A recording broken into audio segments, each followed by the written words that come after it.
தமிழக வெற்றி கழகத்துக்குள்ள வந்து ஒரு பையன் வந்து புகார் கொடுத்திருந்தான். இந்த மாதிரி வந்து பவுன்சரால வந்து நான் வந்து கீழே என்ன வந்து தாக்கப்பட்டாங்க அப்படின்னு சொல்லிட்டு. ஆனா அந்த ஃபேக்கா புகார் கொடுத்த பையன் வந்து எங்களுக்கு ஃப்ரெண்ட்ல தான் இருந்தான். நீங்க எப்படி இப்படி சொல்றீங்க அந்த பையன் உங்க ஃப்ரெண்ட்ல இருந்தான்னு சொன்னீங்கன்னா அதுக்கான ஆதாரம் என்கிட்ட இருக்கு. ஏன்னா மேல பவுன்சரால தாக்கப்பட்ட பையன் வந்து இந்த இடத்துல ஃபுல்லா அவனுக்கு ஹேரே கிடையாது. ஷர்ட் 2 பேருக்கும் ஒரே மாதிரி இருந்தாலும் ஹேர் வந்து ஒரே மாதிரி கிடையாது. ஏன்னா அந்த பையனுக்கு தள்ளப்பட்ட பையனுக்கு வந்து இந்த இடத்துல பின்னாடி ஃபுல்லா முடி இல்ல. பட் எங்க ஃப்ரெண்ட்ல உட்காந்து இந்த புகார் ஃபேக்கா கொடுத்த பையனுக்கு இந்த இடத்துல ஃபுல்லா ஹேர் இருந்தது.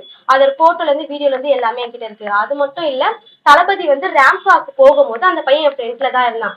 இங்க இருந்து அந்த பையன் அங்க போகிறதுக்கான வாய்ப்பே இல்லை. ஏன்னா எல்லா வீடியோவும் ஆதாரமும் என் போன்ல இருக்கு. ஒரு 10 வீடியோ கிட்ட என்கிட்ட இருக்கு. ஏன்னா ஃபேக்கா அந்த பையன் வந்து தாவேக்கா மேல புகார் கொடுத்திருக்கான். நீங்க அவங்க இந்த ரேம்பாக் நடந்த இடத்துக்கும் நீங்க இருந்த இடத்துக்கும் எவ்வளவு டிஸ்டன்ஸ் இருக்கும்னு நினைக்கிறீங்க? நாங்க வந்து பாத்தீங்கன்னா ரைட் ஹேண்ட் சைட்ல இருந்தோம். ரேம்ப் வாக்குக்கு ரைட் ஹேண்ட் சைட்ல 3rd இதுல தான் இருந்தோம் நாங்க.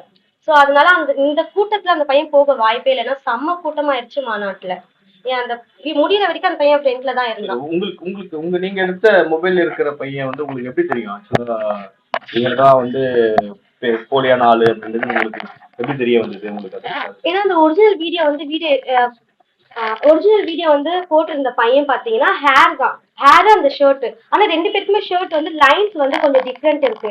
அந்த ஃபேக்கா கொடுத்த பையன் வந்து என் கிட்ட மொபைல்ல வீடியோ எடுத்திருக்கேன் பாத்தீங்களா, அந்த பையனுக்கு அதே லைன்ஸ் இருக்கு. ஆனா அந்த மேல இருந்த பையனுக்கு லைன் ஷர்ட் வந்து வேற. நீங்க அது வந்து உத்து பாத்தீங்கன்னா அது உங்களுக்கே தெரியும். அதே மாதிரி ஹேர், அந்த பையனுக்கு ஹேர் வந்து பேக்ல இல்ல, இந்த பையனுக்கு ஹேர் இருக்கு.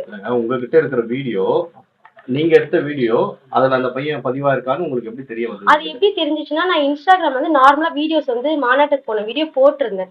ஒருத்தங்க வந்து இதை வந்து ட்ரோல் பண்ணி அந்த பையனை ஷர்ட்டை வந்து இது பண்ணி போஸ்ட் போட்டிருந்தாங்க. இது ஆக்சுவலா நம்ம எடுத்த வீடியோவே சொல்லிட்டு என்னோட மொபைல்ல போய் நான் செக் பண்ணும்போது அந்த பையன் என் ஃப்ரெண்ட்ல இருக்க வீடியோ வந்து எல்லாமே இருக்கு. அது என் மொபைல்ல எடுத்த வீடியோனால நான் வந்து கண்டுபிடிச்சேன். மத்தபடி வேற இந்த வீடியோ வந்து கொடுத்துருக்கீங்களா உங்க தலைமை மாவட்டத்துக்கு எதனா அனுப்பிச்சிருக்கீங்களா? இதெல்லாம் எங்க பண்ணிருக்காங்க? இல்ல, நீங்க வச்சிருக்க வீடியோவை உங்க மாவட்ட செயலாளருக்கோ மத்தவங்களுக்கோ, ஏன்னா இந்த பையன் இங்கதான் இருக்கான், கேஸ் போயிட்டு இருக்குல்ல, இங்கதான் இருக்கான்ற வீடியோ நீங்க அவருக்கு அனுப்பியிருக்கீங்களா? ஆமா, அனுப்பியிருக்கோம் நாங்க. இந்த மாதிரி என் போன்ல இருந்து நான் பார்த்து இந்த வீடியோ இருக்கு அப்படின்னு சொல்லி